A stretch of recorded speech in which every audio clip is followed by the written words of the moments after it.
In a world where health is more important than ever, one key to a better future lies in education. Nutrition education, in particular, plays a crucial role in shaping healthier communities. But how does this happen in public settings, and why does it matter? Join us as we explore the power of nutrition education in public settings through the insights of dietitians, community leaders, and the everyday people they help. We will uncover the transformative power of nutrition in promoting long-term well-being. Meet Mrs. Eva V. Mercado, registered nutritionist dietitian, masters in business administration, a nutrition expert with years of experience working in public health. Today, they'll share their journey in nutrition education and how it's making a tangible impact on the community. One of the specific program is yung changes in nutritional behavior ng ating mga constituents. And then, ang ginagawa namin, nagpupunta kami sa mga areas, sa mga different barangays to conduct nutrition education about healthy diet, engaging in healthy diets, and changing yung mga hindi magagandang lifestyle.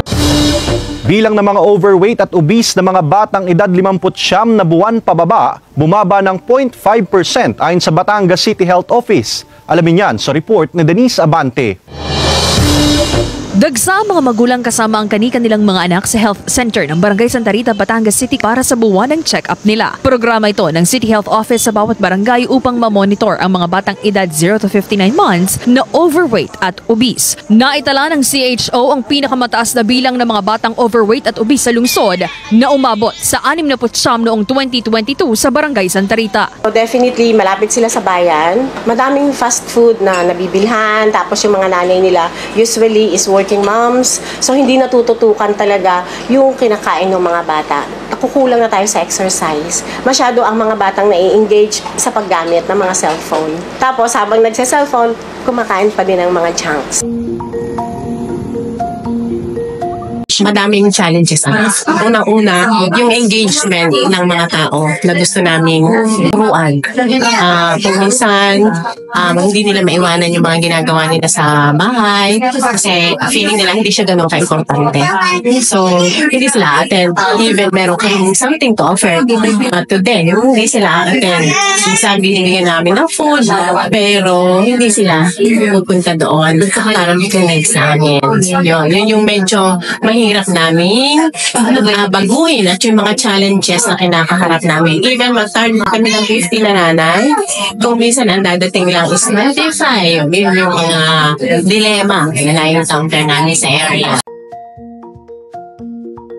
Ginagawa namin, nakikipag-coordinate na kami with the barangay council, sa school, maisama kami doon sa mga ginagawa nilang mga assembly, symposium, lectures, para mabigyan kami ng time just to have a nutrition education. Nakikipag-collab kami doon sa ibang mga health educators. Sama-sama kami pagbaba namin sa area, katulad ng family planning, responsible parenthood, mental health awareness, parang sasama-sama kami. Kaya naman ang mga breastfeeding moms na sina Maria, Ana at Hana, healthy food ang kanilang kinakain mula pa nang silang nagbubuntis para matiyak na malusog ang kanilang mga anak. Lagi ako nagpapa-breastfeed. Ako as mom, yung lahat ng kinakain ko is healthy foods din para sa baby ko. Para maging healthy at hindi maging obese ang aking baby. Soft drinks, iwas. Gulay para sa milk ni baby kasi yun daw yung best for breastfeeding mom. Nung lumabas siya, pinilit talaga ng mga nurses na ipadirect latch siya sa akin. Kapag kasi breastfed, yung gatas kasi ng nanay, may mga vitamins included na siya, kaya healthy talaga. Feeling ko naman, successful yung mga ginagawa namin. Although, sabi ko nga, pag sa 10 in-educate mo, ay may isang naniwala at may isang nakinig. That is an achievement already. And feeling ko naman, dahil bumababa yung malnutrition rate, ay meron kami natuturuan, meron kami nagagawang maganda para sa Ayon sa Batangas CHO, bumaba ng 0.5% ang bilang ng mga overweight at obese na batang edad 0 to 59 months sa lungsod mula mula sa 551 noong 2022 sa 509 ngayong taon. Tingin ng Batangas CHO, resulta ito ng kanilang mga pagpupulong at lecture sa bawat barangay, gayon din ang paglalagay ng lactation o breastfeeding areas sa ilang establishmento. Pregnant pa lang po, marami na po kaming ginagawa. Kinukuhanan po sila ng BMI para ma-determine natin kung normal yung body mass index ng buntis. After that, siguro magkakaroon ng lectures kung sino yung medyo mataas yung BMI para matutukan na ngayon pa lang. Nutrition education doesn't only happen in clinics. It reaches people where they live, learn, and play. Whether it's through interactive workshops, cooking classes, or seminars, public nutrition education can make lasting changes in communities. Kapag nakita namin na yung mga nanay ay interested, and ginagawa talaga nila yun ay success para na sa amin. Then aming tinuturuan ay yung mga nanay ng malnourished children. And may monthly monitoring kami na. Pag nakita namin na nag-i-improve yung nutritional status ng isang bata, that is an achievement for us already. Once na bumaba yung malnutrition rate, feeling ko successful yung ginawa namin. Not only education, marami kaming mga ginagawa sa area Tapos yung mga nanay na buntis ay natutong i-take yung mga binibigay namin ng mga commodities para sa akin ay success. Naparito sila para magpa-diet counseling. Marami yung mga nag-engage in exclusive breastfeeding kasi makikita mo naman yun sa mga data na napapasabi sa amin. So, doon pa lang, nakikita ko namin unti-unting taas, and that is para sa akin, success na para sa akin. Meron kasi silang mga paniniwala na napakahirap baguhin. Meron silang mga kapitbahay na kung minsan ay taliwas na sa ating itinuturo. Lalo na sa deworming, napakahirap nung ginagawa namin dyan na education kasi kapag narinig nila na may ganito, ganon, na nangyayari after taking deworming tablets, iba yung, syempre, naniniwala sila doon. Sa pagkain naman, isa rin constraint doon, bukod sa mga paniniwala nila, ay yung presyo ng mga bilihin. So, kailangan namin talaga ma-inculcate sa kanila na hindi pagmahal ng pagkain, ay pagdami ng sustansyang tagay. So, papasok na rin yan yung mga pagtatanim, mga livelihood programs. Kumbaga, ang nutrition education kasi hindi solely ka ng tama.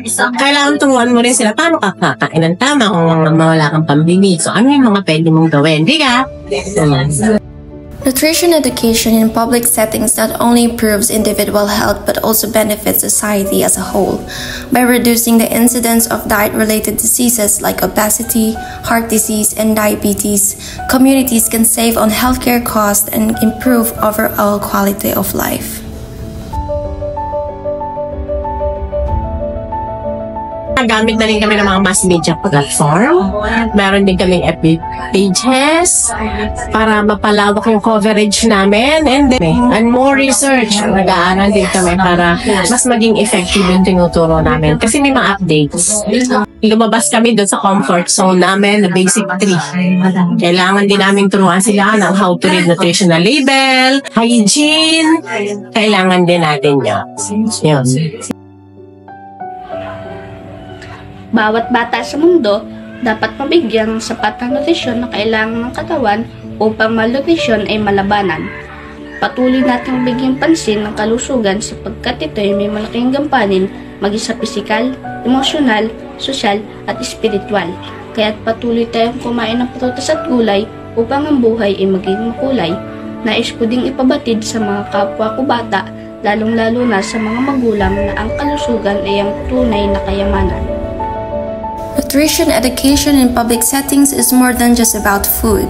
It's about building healthier, stronger communities, one informed decision at a time. Through education, we empower individuals to take charge of their health, shaping a future where everyone has access to the tools they need to thrive.